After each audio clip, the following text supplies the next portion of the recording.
श्री धोले बाबा की जय। श्री सतगुरुदेव भगवान की जय। श्री विष्णु भगवान की जय।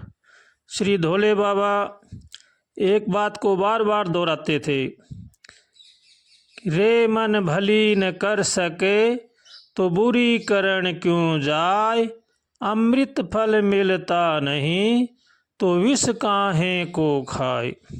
अगर हम किसी का भला नहीं कर सकते हैं तो किसी का बुरा भी नहीं करना चाहिए, क्योंकि हम अगर किसी का बुरा करेंगे तो उनका बुरा तो उनके कर्मों से होगा, लेकिन हमारा बुरा जरूर हो जाएगा, इसमें किंचित मात्र भी संदेह नहीं है। इसलिए भला सोचना चाहिए और भला करना चाहिए।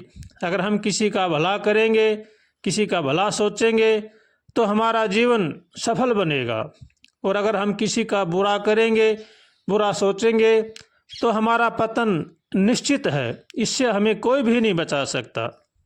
इसलिए हर मानव को चाहिए कि वो सबका भला सोचे और सबका भला करे, और भगवान की शरण में होकर के भगवान का भजन करे।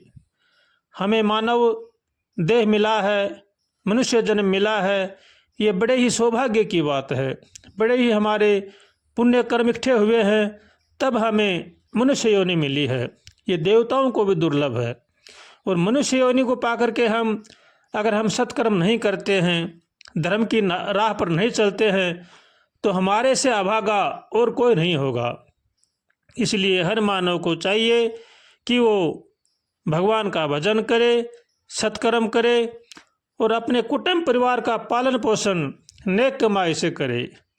इस पर धोले बाबा बड़ा जोर दे करके कहते थे कि लेके देना चाहिए और कमा के खाना चाहिए। अगर हम कमा के खाएंगे और ले करके देंगे, हमारा हार व्यवहार ठीक रहेगा तो हम जीवन में शांति से रह सकते हैं।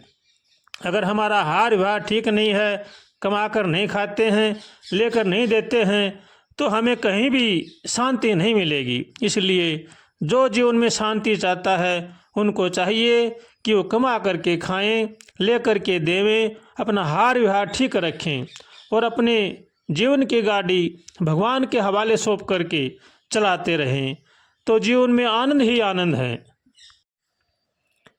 भलो भलाई पर लहहीं, लहहीं नीचाई नीच, सुधा सुराई अमरता, गरल सुराय है मीच।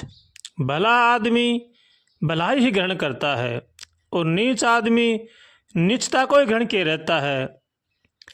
इसलिए हर मनुष्य को चाहिए कि वो सबका भला सोचे और सबका भला करे। अमृत की सराहना अमर करने में होती है और विष की सराहना मारने में होती है। इसलिए हर मनुष्य को चाहिए कि वो भलाई ही ग्रहण करे, भलाई की ही ओर ही चले, भगवान से हरदम प्रार्थना करे, हे नाथ हमें सद्बुद्धि दो, सद्विचार दो, ताकि संसार की बुराई से बचे। ऐसे भगवान से रोज कातर स्वर से प्रार्थना करनी चाहिए। सबका भला सोचें और सबका भला करें, इसी में ही जीवन का लाभ है। अगर हम धर्म पर चलेंगे, धर्म का रास्ता अपनाएंगे, तो हमारे जीवन में हमेशा सुख शांति रहेगी।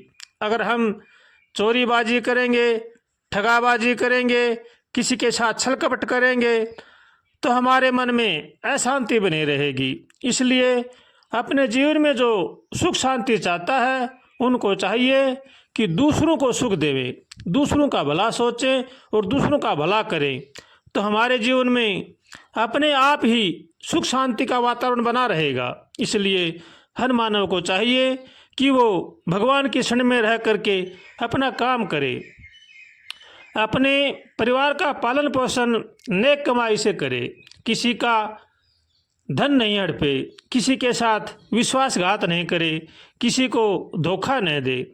अगर हम किसी दूसरे का ज़बरदस्ती धन लेकर हम उपयोग में लेंगे तो वो हमारा विनाश करेगा। इसलिए दूसरे के धन से, दूसरे की चीज़ों से बचना चाहिए। भगवान ने जैसा हमें दिया है उसी में संतोष रख करके हमें अपना गुजारा करना चाहिए। अगर हम किसी की देखा देखी करेंगे, किसी का भी हम बुरा सोचेंगे